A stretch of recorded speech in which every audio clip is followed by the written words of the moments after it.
Today on Pro Church Daily, we're talking about 3 reasons why it's better to be a smaller church. Well, hey there, and welcome to Pro Church Daily, the show where in 10 minutes or less, you're going to get a daily dose of tips and tactics to help your church share the message of Jesus while we navigate the biggest communication shift we've seen in the last 500 years. I'm your host, Alex Mills, joined, as always, by the boss man. It's Brady Shearer, and today we're going to talk about 3 reasons it's better to be a smaller church.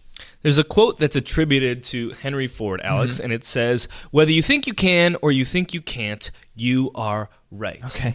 And really, this is just a glass half full, glass half empty sort of thing where the point of this quote is getting at perspective and how important perspective is when it comes on your ability to execute both organizationally and individually. Of course. And I think that there is this feeling amongst smaller churches from time to time, a little bit of, woe is me, if only we were bigger, smaller is bad, Yeah, of course. we're not successful, leadership starts feeling like they're failures. Yeah.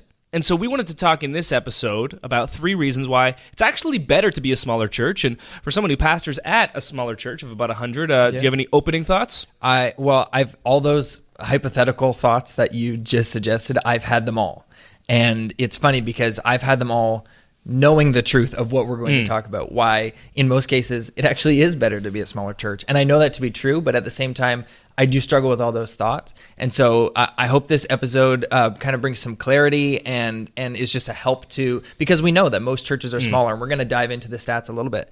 And so to most people who are listening to this is where you are. And so I hope that this episode kind of brings some sort of help to your situation and perspective, which is what this is all about, that, you know, your church can be healthy and can thrive, and in most cases is better the size that it is. Reason number 1 why it's better to be a smaller church. Smaller churches are more popular. Yeah. Despite the visibility of megachurches, the notoriety of megachurches, and within church circles, the popularity and the fact that we all look up to them, just 8% of people that go to church in America, just 8% attend a church of 1,000 or greater. So less than 1 in 10 people that go to church attend a church of 1,000 or more. Wow.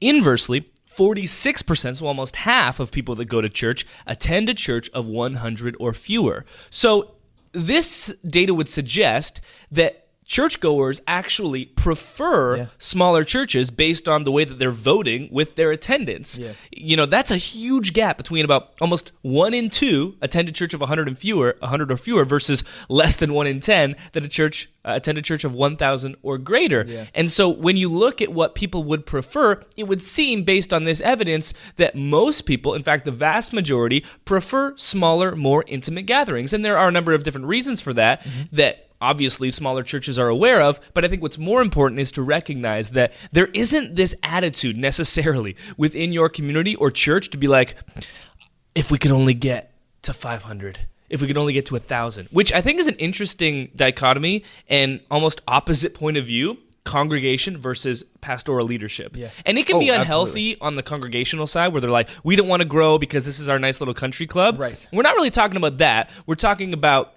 the difference between a pastor thinking everything that I do is judged and measured by how many people show up on a Sunday versus the congregation that's like, yeah, I like more smaller, intimate gatherings. Yeah. And of course, there are ways to grow and then split up into more smaller, intimate gatherings, but just know that most people prefer smaller churches based on their attendance. I remember when I read this study by Barna for the first time, I remember reading this stat, and I was floored. I was shocked because, like you said, you know, we see so much more of these mega churches online because their influence is just so much greater. And so all of us smaller churches look up to them and think that we're doing something wrong or you know, our process is too slow for growing. And when I read this stat, I just felt validated where we're at. It's like, oh, we're doing good work here. And the people in our church are healthy. And the people in our church who are not in leadership, who just attend on Sundays, they actually prefer this size gathering. And so everything's okay.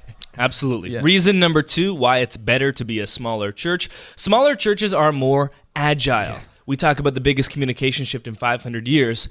And think about it like a cruise ship versus a little, like a small motorboat. Mm-hmm. The difference and difficulty that those two different ships have when it comes to making a 180-degree turn. If you are a cruise ship, it is going to take considerable effort and time and very slow progress to change your course of direction from one direction to the complete opposite direction.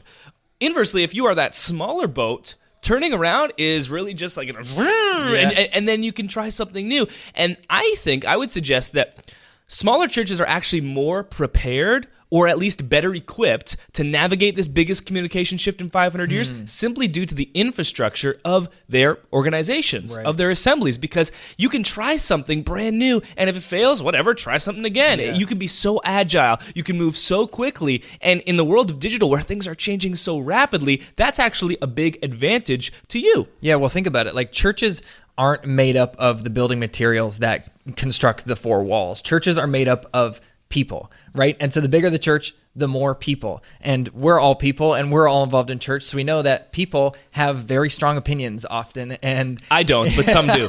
And so in a church, if you are trying to make a change in direction, if it's time for an evolution or time to make a big change, it's a lot harder to get a lot more people on board and to keep a lot more people happy than it is to communicate that change to a smaller group of people and then execute it with a smaller group of people. So yeah, absolutely. Smaller churches are more poised to, handle the ebb and flow of this communication shift and make changes and make evolutions. That they're more poised to do that better and easier and quicker than big churches are. An interesting side note here is that almost every single one of the churches that we all look up to gained their notoriety, prominence, and size before this communication shift happened in 2007. Like, prior to 2007, iPhone, Facebook, YouTube, Snapchat, Instagram, Netflix, Google Maps, like, none of these things even existed. And when we think about the big churches that we all look up to, almost every single one of them were already big before that. Right. And so we don't really have a great test case aside from maybe Elevation that started in 2007, so kind of right at the cusp of when this all happened. We don't really have a great test case of a new megachurch that has kind of risen to prominence in this brand new world that we're living in, or at least the examples are so much fewer and far between. And so I think that's an actual interesting side note that perhaps, and this is just, a guess, maybe that megachurch model isn't as equipped or easy to come about in this whole new world. Yeah. I could be wrong on that, but just an interesting thought to consider. For sure. Reason number 3 why it's better to be a smaller church: smaller churches are more personal. I'm at a bigger church for the first time in my life. For the last 5 churches I've served at, they've all been church plants, smaller churches, 100 people or less. The church that I'm at right now is about 2,000, one of the largest churches in Canada. It's new, it's unusual. Yep. And one thing that we've all noticed on leadership, or I've noticed, they've always known because they've been serving for longer than I have, is that it requires a lot more work on our part to get people connected on a personal one-to-one basis, because it's easy to show up on a Sunday and leave, and the experience is amazing. Best experience I've ever had at a church, but that community side is so much more difficult.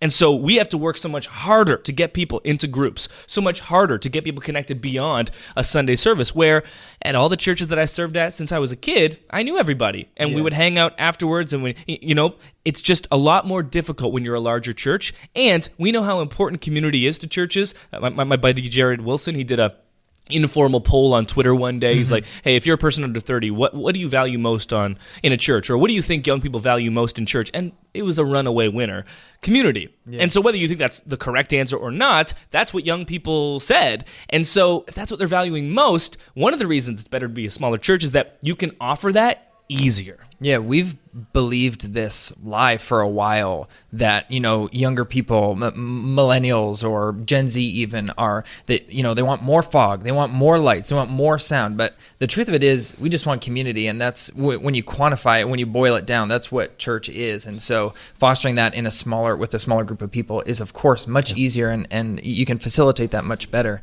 The church organization that I belong to, that I have my credentials with as a pastor, our model, we've always desired to foster that model. And so in our organization, when a church is experiencing like rapid growth and getting up to like 300, 400, 500 people, that church is actually encouraged to build up leaders from within, and then kind of break off and plant another location from within, so that we can actually keep that smaller community size gathering, as opposed to just growing indefinitely and having 3, 4, 5 services, whatever, but actually build up some people from within, extend your arms, create another location to serve another community, and keep those community sizes smaller, because that's what we've realized. People just want to be with people and be known by people, right? Like, intrinsically, that's what humans all need is to be known.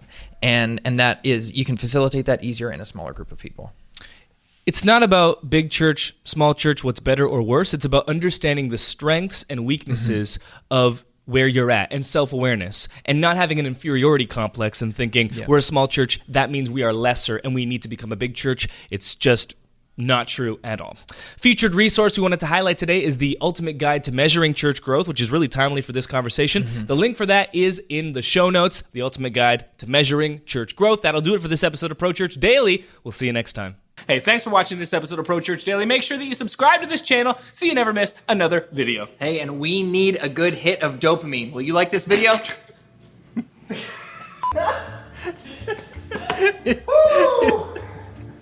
Is that not what this actually is, though? We don't need you to like the video, we just like it. Goodness.